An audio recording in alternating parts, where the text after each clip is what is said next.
On peut continuer. Empreinte digitale.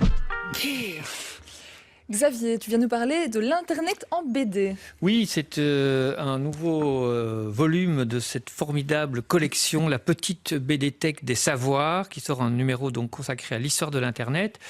Cette collection, c'est très très simple. Il y a un spécialiste du sujet qui compile le contenu, et puis il y a un auteur de BD qui met tout ça en forme. Donc c'est apprendre en s'amusant, quoi, la bonne vieille formule.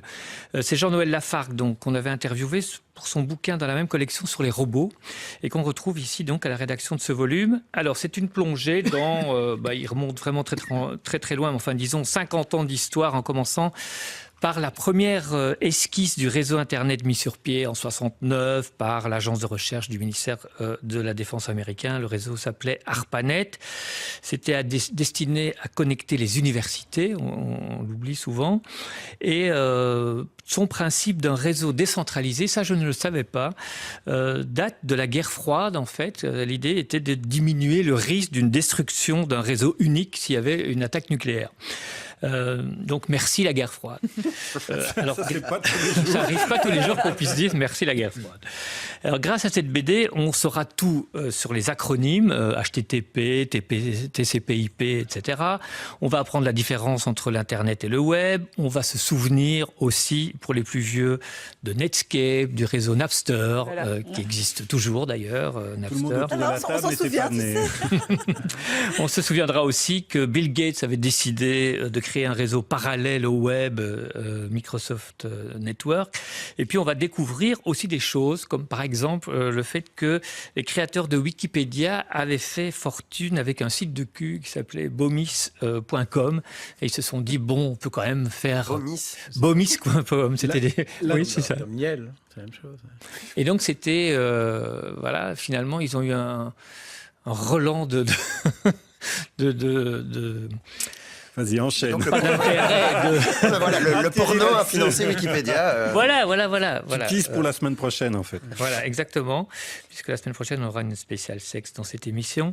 Et puis, il y a aussi un choix de problématiques actuelles, parce qu'évidemment, on ne peut pas traiter de tout, comme vous l'avez dit. Donc, on nous parle des fermes à clics, de l'exploitation des données personnelles, du harcèlement, de l'Internet comme source de connaissances, mais aussi de contrôle des individus, des compromissions des grandes compagnies. Google Maps ne montre pas le même découpage, par exemple, de la frontière indo-chinoise aux internautes chinois et aux internautes indiens.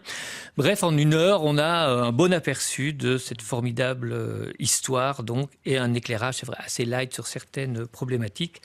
Je vous montre deux illustrations. Ceci, par exemple, pour voir quand on parle de réseau. Et puis une autre, je vais vous demander si vous voyez de quoi on parle. Alors, où est-ce qu'il est mon petit post-it?